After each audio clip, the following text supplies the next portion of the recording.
चोबालार indoor stadium रे राजा बगीचा DAV public school वार्षिक उत्सव गुंजरण कार्यक्रम हो जाए। कार्यक्रम में मुख्य अतिथि भाव में जोग देते उत्कल यूनिवर्सिटी चांसलेयर प्रोफेसर सविता आचार्य। यह कार्यक्रम को परिचालना और अध्यक्षता करते राजा बगीचा डीएवी पब्लिक स्कूल प्रधान शिक्षयित्री सुजाता मिश्र।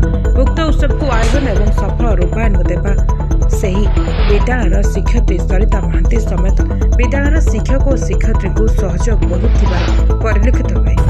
छात्र छात्री मानक नृत्य संगीत परिवेशन दर्शक माने विभोर हो जाते। सांस्कृतिक कार्यक्रम सहित सभा और पुरस्कार वितरणी कार्यक्रम हो जाता। यह कार्यक्रम को छात्र छात्री मानक प्रतिभा विकसित हो विद्यालय प्रधान शिक्षयित्री प्रकाश करते एवं पिला मानक उत्साहित करते। विद्यालय यह उत्सव अवसर में हजार हजार अभिभावक और छात्र छात्री माने उपस्थित हो कार्यक्रम को उपभोग करते।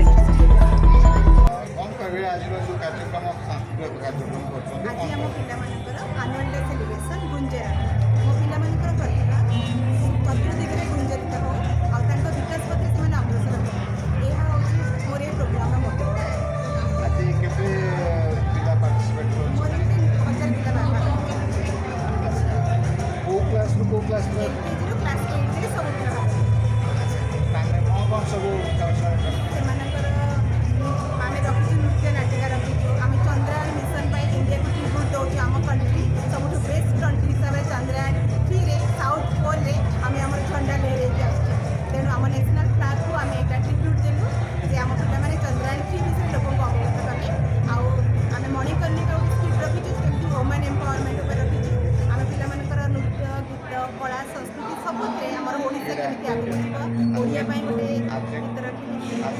एथलेटिक पई रखी योगार केमिति विकास हो योगा पई गोटे प्रोग्राम रखी तने एलकेजी रो क्लास 8 पर्यंत सब पिला भाग माने ए कार्यक्रम द्वारा प्रथमे आग्रह ताको भितर रहितबा अंतर्निहित गुण विकसित होबा पई। कटकरू Damodar Peuria report S news Odia.